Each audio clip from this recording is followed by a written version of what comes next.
What's up, guys? This is Omega Liar, and I'm bringing you a gameplay here in Discovery using the PM-63 extended mags and the CZ suppressor, as you can see. I have perk setup Scavenger, Steady Aim, and Marathon. Now, this is actually a pretty good perk setup. I use Scavenger because generally I like to spray a lot and I like to waste a lot of ammo.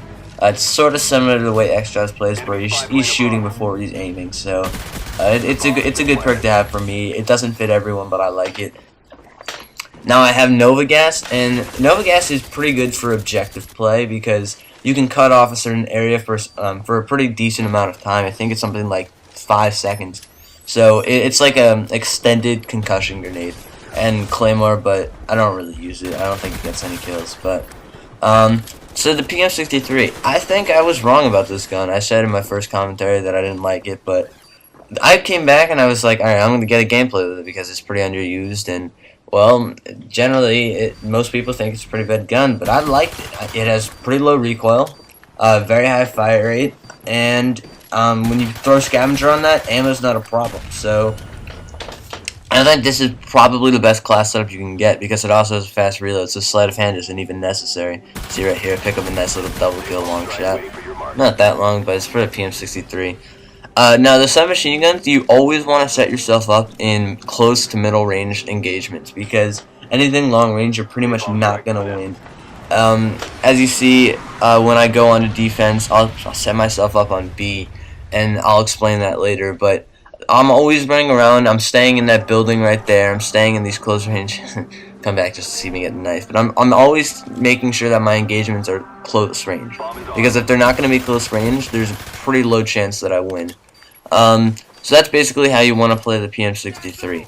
Now, the other thing I wanted to talk about is using steady aim over sleight of hand, or actually any of the middle tier perks. A lot of people resort to using sleight of hand. This is because they get faster aim down sights and they feel like it gives them that small little advantage over other people as a replacement to stopping power. Now, I started to think, well, yeah, that sort of makes sense, but it's a pretty good idea to try out other perks. Warlord, for instance, being a great second tier perk. Getting 2 attachments plus extra grenades is extremely useful, which means you basically can have 3 concussion grenades and 2 Semtex, and I don't know if you realize, but 2 Semtex is a lot more useful than you know. Along with the concussion grenades being pretty useful as well, or Nova, or whatever you're using. In this case, I'm using Steady Aim. Now, Steady Aim on a submachine gun is generally a pretty good idea. If you're using submachine gun, it has good spray, hip fire spread, and Steady Aim only increasing this. So, pretty much, you're making yourself a close range powerhouse when you use a submachine gun with Steady Aim. Now, especially with the extended mags and Scavenger, I can spray people down pretty much every single time. And I just wait here because I saw the guy come outside, but my teammate kills him. So, but the other thing, which I actually feel is more important in Steady Aim, is faster recovery from knife and faster aim down and faster recovery from sprint. Now, both of these are really big upsides. For instance, you run around a corner and both of you try and knife because in this game, knifing is extremely powerful. Well, if you will recover faster unless he's using a ballistic knife, and you'll be able to get the first shot off afterwards. And in this game, getting the first shot off is extremely important. Now, the other thing is recovering faster from sprinting, and this is one of the best perks you can get from a perk. Basically, what it means is after you come sprinting, you might see it in a sec because I'm sprinting a lot around here. I pull my gun up really quickly. It's only a matter of frames. And that gives you a huge advantage if you want to use a class for running around. In fact, if you're going to be running around and rushing, Steady Aim is the only perk you should use. You shouldn't use Sleight of Hand or anything. Because basically, if you're running all the time, you need to be able to use a perk that's going to actually help you when you're in those kinds of engagements.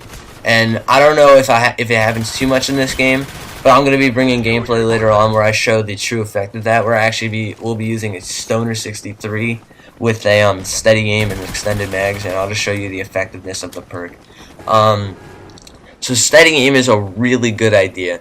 I know a lot of people don't like dropping their sleight of hand because they feel like it's sort of stopping power, but you'll be much better off if you just get over it and find a new perk. Now, right here, basically, this is an example of controlling my engagements. I'm being very careful.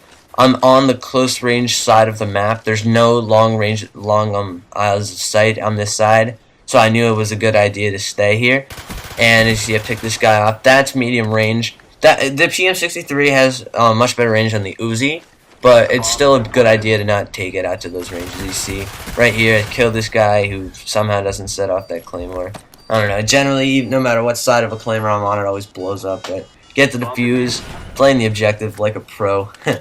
But so yeah, I really suggest if you're gonna run steady aim to also run marathon, because pretty much steady aim gives you the ability to run around and not not worry about really losing engagements of someone who's already waiting for you or walking, because once again you get that faster recovery from sprint.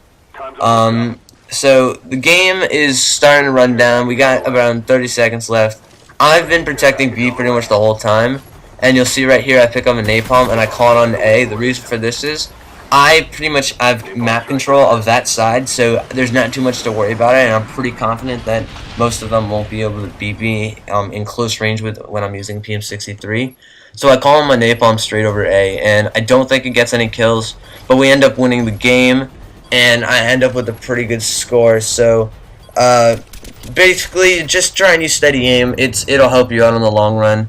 Final score is 21-4, 1 defuse. Pretty good game with the PM-63.